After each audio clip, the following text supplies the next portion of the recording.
आज हम टूरिज्म पे बात करेंगे, क्योंकि जम्मू कश्मीर का टूरिज्म जो है वो आज शबाब पे है, उरूज पे है। और हमने पास्ट में भी देखा कि कश्मीर में जब भी हालात खराब होते हैं तो जितना भी टूरिज्म सेक्टर है, जितने भी टूरिस्ट हैं, वो भद्रवाह रीजन का रुख करते हैं और चिनाब रीजन का रुख करते हैं। लेकिन भद्रवाह डेवलपमेंट अथॉरिटी को लेकर अगर बात की जाए तो भलेसा एक सब डिवीजन है जहां टूरिज्म पोटेंशियल बहुत ज्यादा है, क्योंकि भद्रवाह डेवलपमेंट अथॉरिटी में ही भलेसा सब डिवीजन भी आती है। लेकिन जितनी भी आज तक सक्सेसिव गवर्नमेंट्स आई हैं, उन्होंने टूरिज्म सेक्टर को, भद्रवाह या भलेसा का टूरिज्म सेक्टर जो है, इसको टोटली इग्नोर किया है। जितनी भी सक्सेसिव गवर्नमेंट्स आई हैं उन्होंने इग्नोर किया है। इस जमन में आज हमारे साथ कुछ यूथ लीडर नेशनल कॉन्फ्रेंस के, चाहे इसमें एडवोकेट मुदस्सर साहब जो हैं, जो जिला डोडा के नेशनल कॉन्फ्रेंस के साथ वाइस प्रेसिडेंट हैं, और उनके साथ जो हैं एक और यूथ लीडर नेशनल कॉन्फ्रेंस के हैं। तो मैं सबसे पहले मुदस्सर एडवोकेट के पास आना चाहूंगा और इनसे पूछना चाहूंगा। मैं मुदस्सर साहब से थोड़ा गुजारिश करूंगा, थोड़ा नजदीक आइए। मुदस्सर साहब, आप मुझे बताइए, टूरिज्म को लेकर अगर बात की जाए तो भलेसा सब डिवीजन गुंदो का एक एरिया है और जो भद्रवाह डेवलपमेंट अथॉरिटी में आता है, इतना पोटेंशियल है इस रीजन को, और जो भी अभी तक सक्सेसिव गवर्नमेंट आई हैं उन्होंने इस रीजन को इग्नोर किया है। क्यों इग्नोर किया है? क्योंकि आज तक हमने देखा कि जितनी भी लीडरशिप थी, कश्मीर की लीडरशिप थी, जिसमें चीफ मिनिस्टर जो है वो सारे कश्मीर के हुआ करते थे, और गवर्नमेंट्स ने इसको इग्नोर किया। क्या आप समझते हो कि जो मॉडर्न एरा चल रहा है, 21वीं सदी का दौर चल रहा है, क्या हमारा टूरिज्म जो है इसको भी जम्मू कश्मीर टूरिज्म के मैप पे लाया जाएगा? क्या कहना चाहोगे आप? देखिए, आप देख रहे हैं यहाँ के हमारे चीफ मिनिस्टर भी रहे हैं आज़ाद साहब। उस टाइम पे भी मैं कहूँगा कि कहीं न कहीं हमारे जो यहाँ पे पॉलिटिकल वर्कर्स थे, जो बात कर सकते थे आज़ाद साहब के सामने, जो बात रख सकते थे भलेसा की डेवलपमेंट के रिलेटेड, और भलेसा को एक सेपरेट डेवलपमेंट अथॉरिटी मिल सकती थी उस टाइम पे, मगर हमारे उन पॉलिटिकल वर्कर्स में उस वक़्त जो थे, उनमें वो शायद ना विल थी और ना ही शायद ऐसी सोच थी कि वो ऐसा कर सकते थे। और हमें जो है भद्रवाह डेवलपमेंट अथॉरिटी के अंदर जो है अंडर रखा, और भद्रवाह डेवलपमेंट अथॉरिटी ने कभी भी भलेसा के लिए कुछ नहीं किया। 3 टीआरसीज यहाँ पे बनाई हुई हैं जिनके लिए अभी तक रास्ता भी नहीं है, और ना ही, हाँ बिल्कुल, और ना ही उनका जो रेनोवेशन था या उनको कंप्लीशन मतलब जो के लिए जो फंड्स चाहिए था, वो कभी भी उन्होंने वहाँ से ना डिसबर्स नहीं किए। बहुत बुरी हालत है यहाँ पे जो भी थोड़ा सा इंफ्रास्ट्रक्चर बनाया है। और भद्रवाह डेवलपमेंट अथॉरिटी ने वाकई में भलेसा के साथ बहुत ही ज्यादा जो है सौतेली माँ का, ऐसा तो नहीं लग रहा है कहीं डिस्क्रिमिनेशन हुई है? क्योंकि थोड़ा हम बैक साइड में थे, हम बैक फुट पे थे, और रीजन भी थोड़ा कट ऑफ डिस्ट्रिक्ट से, रेस्ट ऑफ डिस्ट्रिक्ट से कट ऑफ के है। क्योंकि लेकिन एक चीज, यहाँ की लीडरशिप अगर देखिए, आज के दौर में यहाँ के 2-2 एमएलएज हैं। क्या आपको लगता है कि अब टूरिज्म जो है थोड़ा हमारा बूस्ट हो सकता है? मैं इसी बात पे आना चाहता था कि जो हमारे गुलाम नबी आज़ाद साहब थे, वो भी भलेसा के रहने वाले थे, और मोहम्मद शरीफ नियाज साहब वो भी भलेसा के थे। दिलीप सिंह परिहार साहब दूसरी बार जीते, वो भलेसा के, और इसके साथ साथ अभी हमारे एमएलए दूसरे यहाँ पे महराज मलिक साहब, वो भी भलेसा से हैं। मगर अभी तक मुझे लगता है वो मतलब जरा भी या तो कोशिश ही नहीं कर रहे हैं, या विल पावर ही नहीं है, या सोच ही नहीं है कि वो चाहते हूँ कि भलेसा को भी एक टूरिज्म डेवलपमेंट की तरफ लिया जाए, भलेसा के नौजवानों को भी रोजगार मिले। बस एक धोखे में रखा जा रहा है। देखिए, मैं आपको बताऊं, एमएलए भद्रवाह भलेसा जो है दिलीप सिंह परिहार, उसका दूसरा टेनर है ये, वो कर सकते हैं। उनकी पहुंच जो है इस वक्त सेंट्रल गवर्नमेंट तक है, प्राइम मिनिस्टर को मिलते हैं, अमित शाह जी को मिलते हैं। क्या आपको लगता है अगर दिलीप सिंह परिहार जी चाहें तो टूरिज्म सेक्टर पे ज्यादा काम कर सकते हैं? क्योंकि हमने देखा कि आज तक जितनी भी गवर्नमेंट्स आई हैं, कश्मीर बेस्ड गवर्नमेंट्स थी, वो वहां के चीफ मिनिस्टर हुआ करते थे, बड़े प्रोटोकॉल सारे उन लोगों के पास होते थे। क्या आपको लगता है कि अब जो है हमें टूरिज्म सेक्टर में, हमारा जम्मू कश्मीर टूरिज्म सेक्टर जो है उसमें वो मैप पे लाया जाएगा, और इस एरिया एक अनहिडन प्लेस है बट फुल ऑफ ब्यूटी है, फुल ऑफ ग्रीनरी है, लेकिन आज तक जो है क्यों इसको इग्नोर किया गया? जितने भी हमारे यहाँ के इलेक्टेड रिप्रेजेंटेटिव्स रहे हैं, चाहे वो नियाज साहब थे, चाहे वो अभी परिहार साहब हैं, या हमारे महराज मलिक साहब हैं, मुझे लगता है वो नाकाम हो गए हैं कन्विंस करने में टूरिज्म डिपार्टमेंट को कि भलेसा भी जो है इंडिया में आता है। मैं यहाँ सिर्फ बात करूंगा एमएलए भद्रवाह की। देखिए, मैं आपको बताऊं, बाकी कौन एमएलए है, क्या वो उसकी पहुंच है वहां तक? एमएलए भद्रवाह ये कर सकता है, क्योंकि आप देखिए नितिन गडकरी के साथ उसके बहुत अच्छे रवाबित हैं, आप देखिए प्राइम मिनिस्टर ऑफ इंडिया के साथ है, अमित शाह जी के पास हैं, जो भी बड़ी डिग्नेटरीज हैं मुल्क की उनके साथ रवाबित हैं। देखिए अगर मैं थोड़ा सा डिसएग्री करूंगा आपसे, अगर उनके रवाबित होते अभी तक यहाँ पे हमें नेशनल हाईवे मिल चुका होता, और जो एक मेन हिंड्रेंस है भलेसा को डेवलप करने के लिए, अंडर डेवलप्ड अगर भलेसा है नेशनल हाईवे की वजह से, अगर वो उनके रवाबित होते, अगर वो कन्विंस कर चुके होते उनको, तो आज भलेसा ऐसा नहीं होता। आज भद्रवा से बालपद्री रोड नहीं जाता बल्कि भलेसा से बालपद्री जाता। अब अगर हमारा रोड भलेसा से बालपद्री जाता भी है तब भी वो इंपॉर्टेंस अब नहीं रही बालपद्री के, भलेसा के लिए या भलेसा की आवाम के लिए या भलेसा के नौजवानों के लिए। अब वो इंपॉर्टेंस जो है भद्रवा की तरफ से उसको मिल चुकी है। लिहाजा मैं ये देख रहा हूँ, मतलब मेरी ये सोच है कि हमारे ऑनरेबल एमएलए जो है नाकाम हो चुके हैं कन्विंस करने में जो सेंटर की लीडरशिप को। तो क्या मैसेज रहेगा आपका टूरिज्म को लेके, क्योंकि यहाँ भी यूथ चाहती है अब कि हमें भी टूरिज्म जब है इसको बूस्ट क्यों नहीं किया जाता है, तो क्या मैसेज रहेगा आपका? हमारा यही मैसेज है कि जो इस वक्त आप भी तो गवर्नमेंट में हैं, उस वक्त आप भी तो रोलिंग गवर्नमेंट में हो, आपके चीफ मिनिस्टर हैं, आपके एजुकेशन मिनिस्टर हैं, आपके टूरिज्म मिनिस्टर हैं, आप भी तो कर सकते हो। देखिए जब भी कोई बात ऐसी होती है, जब आपको प्रोजेक्ट किसी इलाके के लिए लाना होता है, वहाँ पे जब सबसे ज्यादा अगर से होती है वो एमएलए की होती है, इलेक्टेड रिप्रेजेंटेटिव की होती है। तभी हम बात करते हैं बार बार इलेक्टेड रिप्रेजेंटेटिव्स की, और भलेसा को पहली बार 2 रिप्रेजेंटेटिव्स मिले। हमें उम्मीद थी और आगे भी उम्मीद है, अभी उम्मीद खत्म नहीं हुई है, 5 साल हमारे पास है, हमें उम्मीद है कि ये करें। और जहां पे हमारी जरूरत होगी, हमने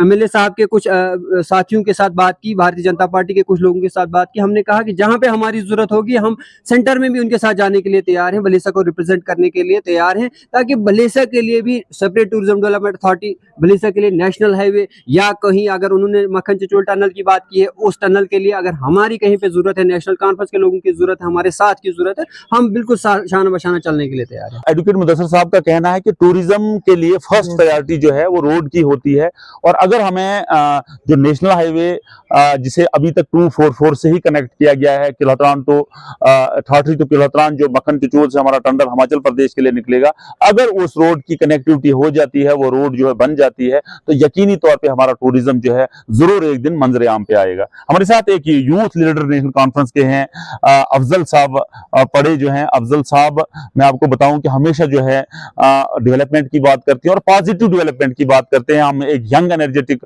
एजुकेटेड, और मैं आपको बताऊं इनकी पीएचडी है, नेट है, सेट है, और मैं ऐसे नौजवान को मुबारक सल्यूट करता हूं, मुबारक देता हूं कि ऐसे लोग जो हैं अब यहाँ की तामीर और तरक्की के लिए काम कर रहे हैं। एक कट ऑफ द रीजन से, कट ऑफ द एरिया है, रेस्ट ऑफ द डिस्ट्रिक्ट से, रेस्ट ऑफ द कंट्री से कट, लेकिन टूरिज्म पोटेंशियल इतना है कि इन लोगों को इनके सीनों में दर्द है कि ये टूरिज्म हमारा कब जो है मंजर आम पे आए, कहाँ कब जम्मू कश्मीर डेवलपमेंट अथॉरिटी जो है, टूरिज्म डेवलपमेंट अथॉरिटी जो है इस पे काम करेगी, बुधवा डेवलपमेंट अथॉरिटी उस पे काम करेगी, क्योंकि उसी का एक पार्ट जो है सब डिवीजन भलेसा है। लेकिन अभी तक जितनी भी गवर्नमेंट्स आई हैं वो इस चीज पे नाकाम हुई है। अफजल साहब से बात करेंगे, क्या कहना चाहोगे? अगर टूरिज्म हमारा इतना पोटेंशियल है तो क्यों जितनी भी सक्सेसिव गवर्नमेंट्स हैं, क्यों उन्होंने इसको बैकफुट पे लाया हुआ है?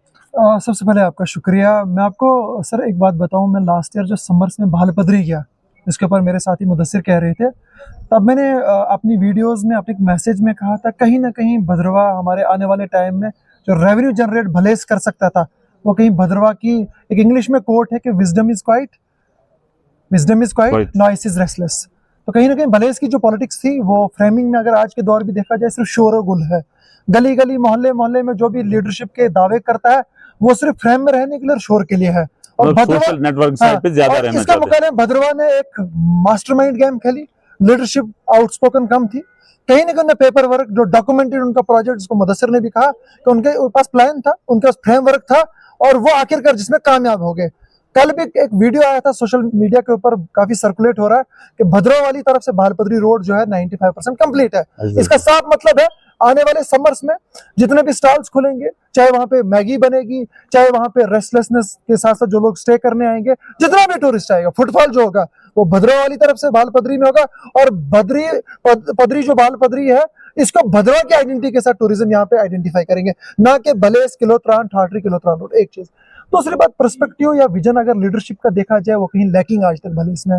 जितने भी हेडविक्स है यहाँ पे, जितने भी पॉलिटिकल थिंक टैंक्स जिन्हें रिप्रेजेंट किया भलेस को असेंबली के अंदर, या तो उनके पास विजन नहीं थी, या जो उन लोगों के साथ जुड़े लोग थे, जो उनकी काउंसलिंग में थे, जो मशवरा देने वाले लोग थे, उनके पास ऐसा ख्वाबो ख्याल नहीं था। हजारों लोग भले इसके इन टूरिस्ट डेस्टिनेशन से फायदा उठा रहे हैं।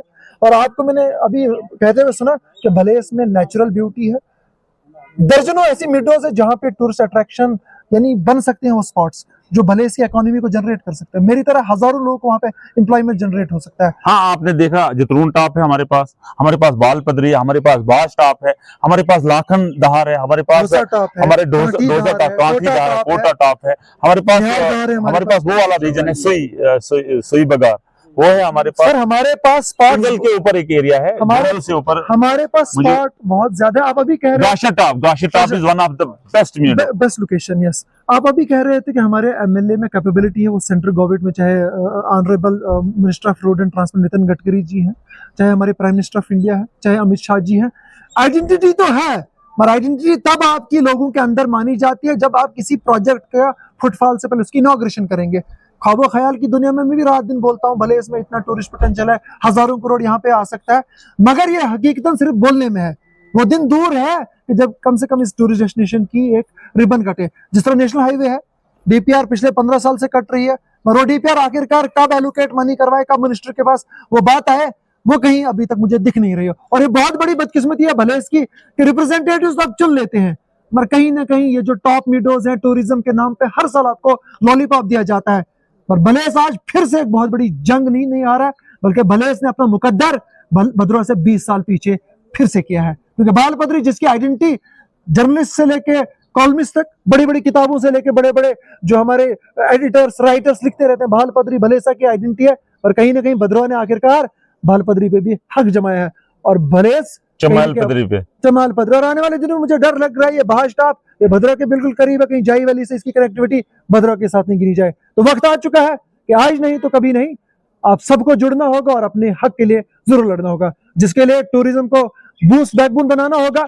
भद्रा से लेके यानी भलेसा के इस हिस्से तक कनेक्टिविटी के साथ साथ लोगों को एम्पावर करना होगा, उन लोगों को जो आपकी बात को रख पाए, और कहीं ना कहीं इस टूरिज्म इंडस्ट्री को बूस्ट करने के लिए, उस ट्रेवलर टूरिस्ट को लाने के लिए आपके पास बेटर रोड और होम स्टे होने चाहिए, जिसके लिए नेशनल हाईवे का बनना जरूरी है।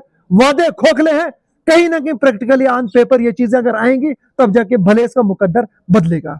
और बहुत बहुत शुक्रिया। तो आपने देखा कि एक बड़ा अच्छा साइन है सब डिवीजन बलहेसा जिला डोडा के लिए कि हमारे साथ जो यंग एनर्जेटिक लोग हैं, चाहे किसी पार्टी से भी ताल्लुक रखते हैं, लेकिन एक डेवलपमेंट, पॉजिटिव डेवलपमेंट की बात करते हैं कि अगर यहाँ टूरिज्म आएगा तो हजारों पढ़ा लिखा नौजवान जो है वो इस सेक्टर में जाएगा, अपनी रोजी रोटी कमाएगा, अपने माँ बाप के का नाम रोशन करेगा, और उसके साथ साथ अपने पेरेंट्स, अपने जो जितने भी उनके फैमिलीज हैं, फैमिली मेंबर्स हैं, उनको जो है एटलीस्ट पढ़ लिख के जो है एक होप तो आएगा कि हमारा बच्चा जो है अब कुछ कमा रहा है। लेकिन इन लोगों का कहना है कि सब ये तब हो सकता है जब यहाँ रोड कनेक्टिविटी पे ज्यादा फोकस किया जाए। अगर एक बार यहाँ नेशनल हाईवे बन जाती है तो यकीनी तौर पे यहाँ की टूरिज्म को चार चांद लग सकते हैं। नेटवर्क 18 के लिए फिरदौस खांदे, डोडा से।